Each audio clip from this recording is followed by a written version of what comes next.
నమస్తే అండి. Welcome to అమ్మ గోదావరి వంటలు. ఈరోజు నేను ఎగ్ పాలక్ కర్రీ చేస్తున్నానండి. దానికి కావలసిన పదార్థాలు: ఉల్లిపాయ, టమాటా, కరివేపాకు, పచ్చిమిరపకాయలు, బాగా కడిగి పెట్టుకున్న పాలకూర, అలాగే 4 గుడ్లు. ముందుగా బాండి పెట్టి 2 స్పూన్ల ఆయిల్ వేసి పసుపు వేసి 4 గుడ్లు వేపాలండి. బాగా గుడ్లకి నాట్లు పెట్టుకొని వేసుకోవాలండి, లేకపోతే పేలుతూ ఉంటాయి. అవి వేగాక ఒక ప్లేట్లోకి తీసుకుని పక్కన పెట్టుకోవాలి. అదే ఆయిల్ వేసి కరివేపాకు వేసి ఉల్లిపాయలు వేసి బాగా కలపాలండి. పచ్చిమిరపకాయలు, స్పూన్ ఉప్పు వేసి కలపాలండి. అవి వేగాక టమాటాలు వేయాలి. తర్వాత అది మగ్గాక పాలకూర వేసి కలుపుతూ ఉండాలండి. బాగా అడుగు నుంచి కలుపుతూ ఉండాలండి. అది మూత పెట్టి మగ్గించుకోవాలి.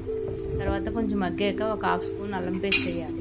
అది కూడా మగ్గాక 2 స్పూన్లు కారం వేయాలండి. కారం వేసి కొంచెంసేపు వేగాక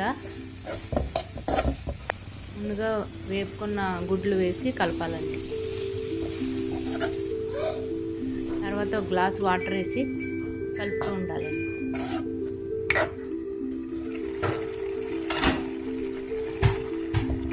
మళ్ళీ కొంచెం కలుపుతూ ఉండి లాస్ట్లో కొత్తిమీర వేయాలండి. ఈ వీడియో మీకు నచ్చినట్లయితే లైక్ చేయండి, షేర్ చేయండి, బెల్ ఐకాన్ కొట్టండి, సబ్స్క్రైబ్ చేయండి. Thank you for watching.